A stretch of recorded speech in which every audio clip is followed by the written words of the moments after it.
Hello and welcome to What the Tech from Boast AI, where we talk with some of the brilliant minds behind new and exciting tech initiatives to learn what it takes to tackle technological uncertainty and eventually change the world. I'm thrilled to welcome to the show product development mastermind and tech guru Mathew Mozaffari of Speer. At Speer, Mathew and his team help startups and institutions build tools with proprietary tech while assisting with end-to-end product development. At the same time, they're also building apps and tools aimed to help improve our day-to-day lives, working beyond the technological nitty-gritty with a team of artists, designers, engineers, and developers who strive to impact the world with their work.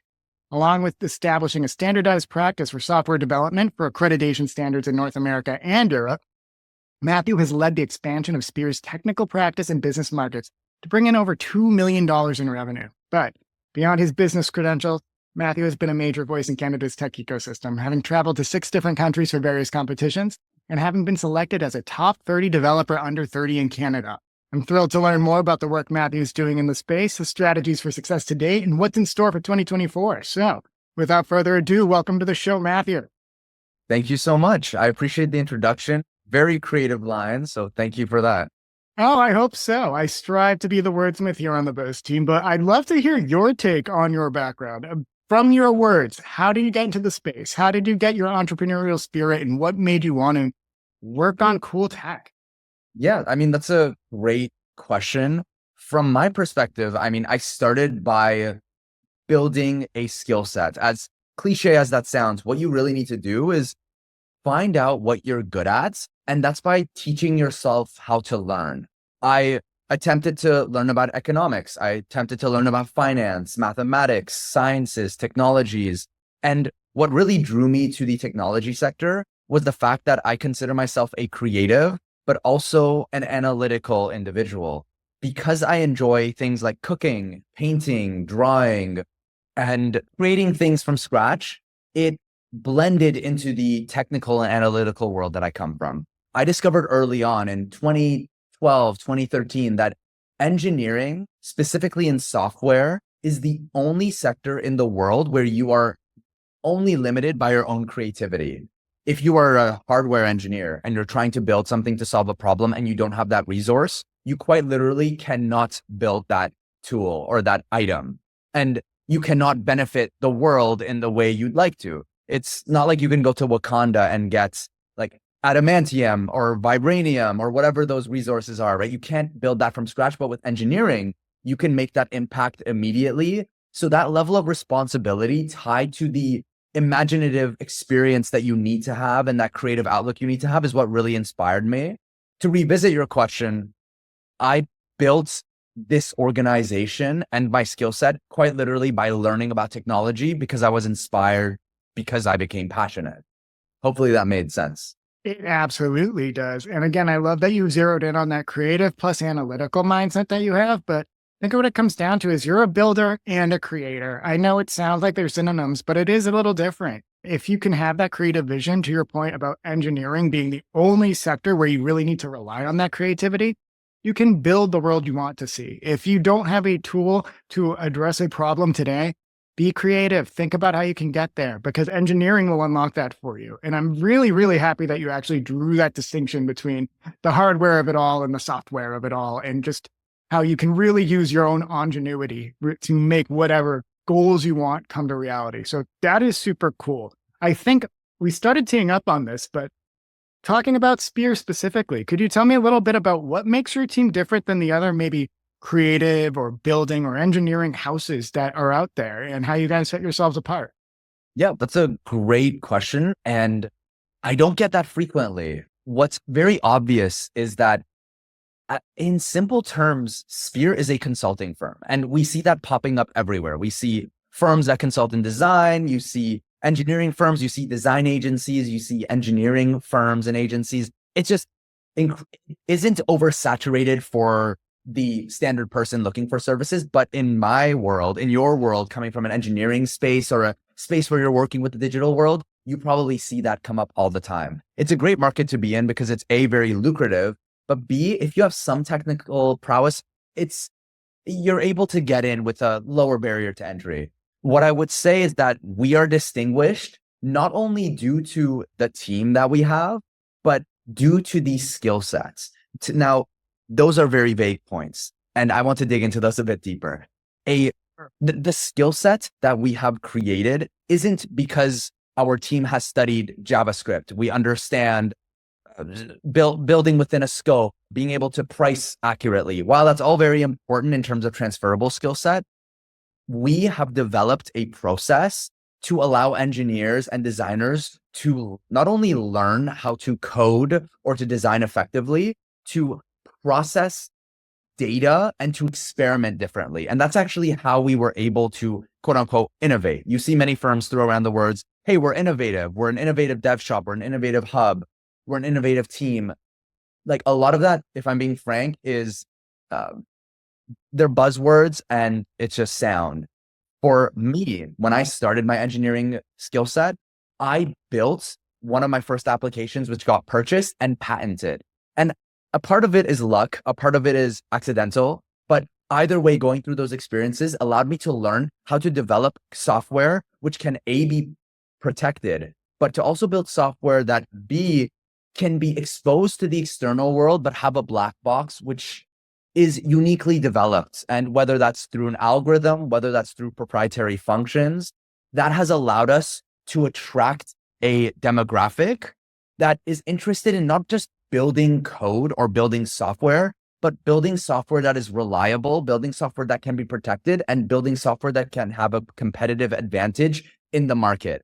And that third point is very important because through trial and error, these individuals that are interested in building apps but want to work with an agency will either learn the hard way or the simple way that you can't just build anything and have it exist in the market without it being duplicated or without it being unprotected. And because of the standards that I have developed, whether that's OSCE certifications, ISO compliance, ISO 127 compliance, SOC 2 compliance, whatever those terms are, we are able to hit those standards because we just develop to a high degree of quality. And it's something that myself, Kartike, Clement, and Stephanie, who are some of our C-suite execs, have been able to train and develop standards on. Oh, I think that made perfect sense. And I hope my listeners could keep up because I think you said some gold gems in there, gold nuggets in there. Specifically, I love that you zeroed in on the innovation and buzzwords and how, I mean, we live in the AI era right now, and you're seeing that everywhere. Of course, Boast is guilty of it. We're Boast AI. We are more or less a fintech solution, and we're a service that is empowered by AI. When we're talking about innovation, what we're actually talking about in a lot of those instances is that competitive advantage that you kind of zeroed in on. It's more about making something that is going to be effective in the market, solve a new problem, and again, not just be a shiny new thing, not just slapping on that AI moniker or slapping on the latest buzzword du jour. Really giving something that is addressing market white space, for instance, or again, solving that acute problem. That's just the nature of the beast in terms of the businesses that we like working with at Boast. Because yeah, they use innovation on the CRA level, in their vernacular, in the language that the CRA uses. They say innovation. But what they really mean is do something new, do something novel, do something that is going to be unique against the competition. That's really what the measure is. So I love that you pulled on that. I'd love to talk a little bit more about some of the projects that you've done at Speer. I know it's hard to pick a favorite baby, obviously, but are there any cool, whether apps or solutions that you guys have developed that you maybe want to cheerlead a little bit here? Totally. Innovation is very malleable and it's something that's open to interpretation. And to me, I define innovation as the failure. I'm butchering that. You know what? Let's move to the question. Could you ask me the question again? I'll try and integrate that into the previous interviews. It is hard to pick your favorite baby or your favorite child, obviously, but you guys work on a lot of really cool stuff there over at Speer. I'd love to know, what are maybe some projects or apps or products that you guys have developed that you'd like to cheerlead and give a shout out here? Totally. I mean, there's a long list, and we've been lucky to say we've been able to help over 15 companies get unique patents on their work. And that's due to the standards that our team has been able to develop. So it's something I'm incredibly proud of. I do want to flag that one of the most notable mentions is probably OnPath. OnPath is a tool which allows you to track vehicle diagnostics, manage your fleets, and to track vehicle behavior. And you did mention earlier the whole AI age that we're in, but For the last 4 or 5 years, OnPath has been able to scrape and detect radical changes in vehicle behavior through machine learning data sets. As cliche as that sounds, we've been able to train models to not only understand how a vehicle performs, but to create driver profiles and vehicle profiles, which lead to behavioral profiles. These behavioral profiles allow us to perform pattern analysis, data labeling. And when we see this Honda Pilot enter the highway in the winter, we're able to detect whether or not this vehicle is safe to be on the road during that specific day, time, or hour. And depending on the type of driver or individual that's using the vehicle, we can also inform administrators on the safety of that vehicle. This is very valuable for service loaners, for car dealerships. It's incredibly valuable for fleets and trucks that are transporting millions of dollars of goods across the country, across cities, or even for a 30-minute drive. It's incredibly important to track all of this. And that data streaming is the part that we were able to patent and protect. And the behavioral profiles is something that is also under a provisional patent. I love that OnPath can inform about whether it's safe to travel. We notoriously have the worst drivers in the United States, at least. And I mean, up in Toronto, you guys have almost the same weather that we have, if not a little worse. But that is something I would like every single driver in the city of Boston to check before they hit the road. Just my personal ask. But second, that data streaming of it all. That impacts supply chain. If you look at it from a macro level, that is huge. That is not a point in place impact. That is a massive impact. And I think, again, going back to the innovation conversation we were having earlier, yes, the CRA says innovation in their language, but even at the tax level, it's subjective. It's not going to be, that's why, again, we can't just deploy AI to write your tax claims for you. We need to have people who can speak that language of innovation and communicate that, hey, this is innovative, this is not new, this is unique, this is why, here are the proof points. Computer can't do that. You have to actually have the humans who understand the tech and have been there building it to communicate that. Now, obviously, it takes a village to raise a kid. It takes a community to build a business. What are some of the members of your community at Speer? Whether that's accelerators you work with, whether, I don't know if you guys have had some VC interaction, but how have you leveraged members of your community locally or globally to really gain the momentum that you have and help these companies build these innovative products? That's a great question. On our end, I mean, it really came down to us figuring out a way to fund the products and the companies ourselves. I come from an engineering background, and when you're not in the private equity space or in the wealth management space, you don't necessarily have that network to lean on for investment or those friends and family rounds. So it really started by me operating as an engineer and building software that people appreciated. And at the time, I wasn't getting patents left, right, and center. It was me building and trying to get something out to the market. With the initial healthcare platform that I built in 2014, which optimized wait times in clinics, I was able to get a purchase or an acquisition for that by the Keenan Research Center, which is part of St. Michael's Hospital, one of the largest hospitals in North America. I started initially by operating as an engineer, and Speer was brought to life through a portion of the acquisition amounts going towards the organization. And you raised a great point there about the community building a business. And we haven't necessarily been a part of incubators like the DMZ or 111, but I had the opportunity to work at the DMZ for many years. I had the opportunity to work at 111 for many years. And that allowed me to not only build my network, but to learn about the innovation that's actually happening with these younger startups, with these companies that are willing to challenge the status quo. And I was exposed to it because I was challenging the status quo for the healthcare sector at the time. And that red tape that existed is something that still needs to be broken. And being around these startups allowed you to be exposed to investors, C-suite executives, engineers, and product teams that are trying to challenge what currently exists out there. So to answer it in short, it takes a community, and I've had a great community of leaders, of executives, of engineers to teach me about how to integrate some code into my apps. But I've also had the opportunity to work with C-suite executives that have taught me about how to structure my business models, how to think about a cap table, how to think about equity distribution. And it's allowed me to learn effectively. And because I taught myself how to learn years back, I realized that those visual skills, as specific as that sounds, are important for you to recognize because it allowed me to teach myself effectively, which effectively impacted my trajectory in my business. Absolutely. And I think you hit on a really cool point that is very different than what we usually get from some of these answers when we talk about community, because we often talk about unlocking the virtuous cycle of R&D. And that usually hinges on our shred offering or on getting R&D tax credits or innovation capital that is born from the R&D that you're doing and that you can recoup a share of. But I love that you used the example of that healthcare app that you had created. And then you took the funding from that to launch another new innovation, to get another thing off the ground.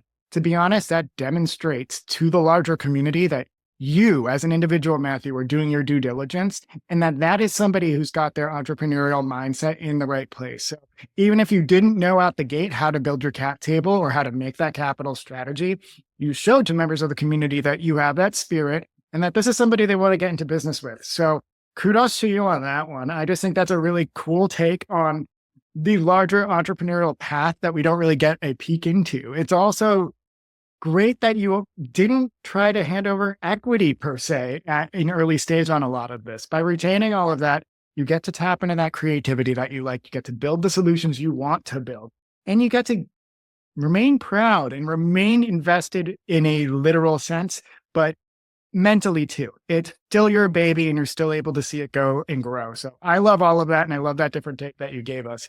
Now for 2024, what's in store for the rest of the year? What's on deck for Speer as you guys are on to the next thing? Or what are some projects you're working on now that we can maybe peek at?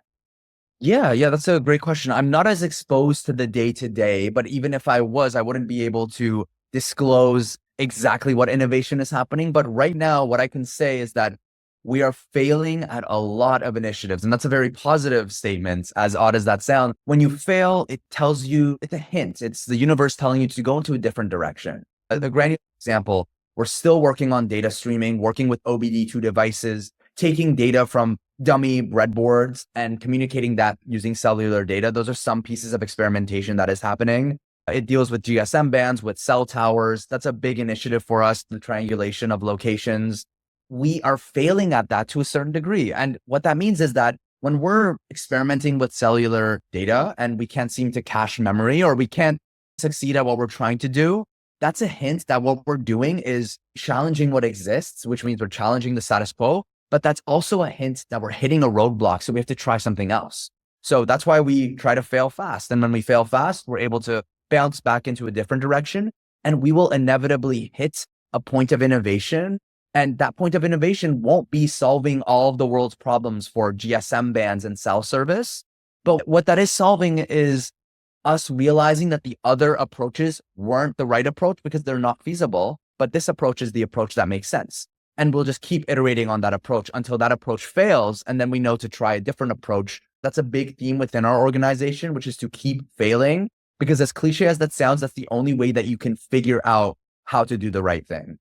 Absolutely. I'm going to call back to an episode we had recently with Chris Hobbs of TTT Studios. He didn't say the same thing as you, but he said something very similar in regards to shred tax credits. You don't necessarily have to have a successful product at the end of your R&D to recoup those investments that you made, to uncover your failure even. Failure is part of the process. Failing fast is something you really need to embrace. So many founders are averse to it. So many people who are even working in a traditional consultancy or dev shop, they think, hey, no one's going to want to pay for us if they just see our track record. But that's kind of showing your due diligence. Again, it goes back to you demonstrating as a founder that you put your money into it and you put your money where your mouth is.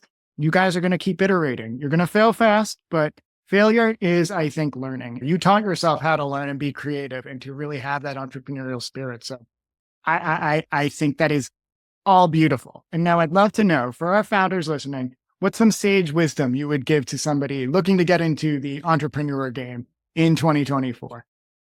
I would probably start by saying to ensure that you've developed your grit factor. I'll say the grit is very important in this line of work because you're basically operating as a magician. You are creating something out of nothing without even knowing what direction you want to take it in. Fast forward 5, 6, 7 years later, we've created jobs for 30 people. So what you need to do is identify a strategy which allows you to test results and see results immediately. That could look like you releasing your website with nothing to get feedback and analyzing that using Google Analytics or Hotjar, that's free, and seeing those results, seeing, hey, how long are people spending on the website, literally just reading what the website is and the value out of the product. And then you can decide, okay, I'm going to add a call to action, which allows you to put in your email address. And then you can see how many people are interested in the email address. Maybe I can try and have people book a call with me instead. And then maybe that creates results. Or maybe both of those fail and you go, okay, I can no longer test the website. I need to start cold calling people. I need to start talking to my friends. I need to start hosting dinners where I cook for people and have people sit in and look at the product. And when you're able to try multiple approaches to test results, you are able to innovate and fail and succeed faster. Because when you have grit, you don't look at the email landing page and go, oh, that was a failure because no one approached it. You don't bucket the successes or the failures. You look at it as another approach to iterating and to testing. And maybe you discover you don't even need a landing page at all. Maybe the product that you're pitching is so valuable because you have a strong communication style. But you'll never, like, these scenarios I'm describing are real scenarios I dealt with in 2013, 2014. Like, I had to do this from scratch. And that's how I discovered, hey, I have a stronger communication style. Maybe I'll take it to them instead of them looking at a website passively. And you can only discover that by trying it and failing at it and testing it rigorously again. And that grit factor is important because without grit, you would look at the website and go, maybe when you look at your website, you'll go, I didn't have 10,000 reviews or 10,000 views on the website. I only had 5. But instead of bucketing it, if you have grit, you look at it and go, hey, that's great. How do I take those 5 people and have them book a meeting with me? Or how do I take those 5 people and convert that into a sales pitch? And you can only really do that by having grit.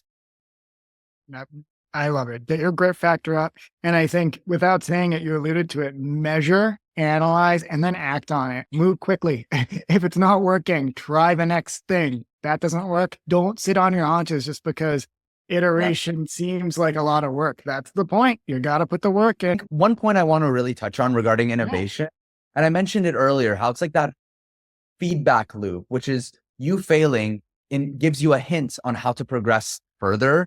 I think it's worth flagging that the reason why we work so well with the CRA, with Shred accreditations and Shred innovations is because we're able to build products that either don't exist in the market or B, exist in the market, but allow us to manipulate certain portions, which requires experimentation, which naturally provides a Shred kickback, but more importantly, allows you to be protected because it can be patented, which gives you a competitive advantage in the market. So one example I'd like to mention there is with Uber Eats. There are many Uber Eats competitors out there, but where they distinguish themselves is through the middleware. They're able to build algorithms which connect you to a driver faster, or they build algorithms which communicate to multiple devices at once. And that requires a certain level of thinking and solve, which allows you to come up with a novel solution. That's where I wanted to end it off. I love that. And I think that was beautifully put, especially with the shout out back to Shredden again. I think that it just speaks to like, it's not something everybody has. Being able to identify that middleware and where you can actually pull out some of the inefficiencies. Like, you got to have an eagle eye for that. Matthew, that was fantastic. I really appreciate it.